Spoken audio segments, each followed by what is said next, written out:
Isu yang kesembilan dalam ayat yang kelima ini, kalau kita lihat susunan, dimulai dengan iyyaka na'budu, kemudian baru iyyaka nasta'in.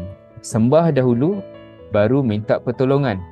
Jadi sembahan ini dia mukaddimah, manakala minta pertolongan adalah ghayah dia ataupun hadaf dia ataupun objektif dia. Satu-satu program yang dibuat oleh manusia, kalau kita nak faham, satu-satu program yang dibuat oleh manusia mesti ada benda yang nak dicapai.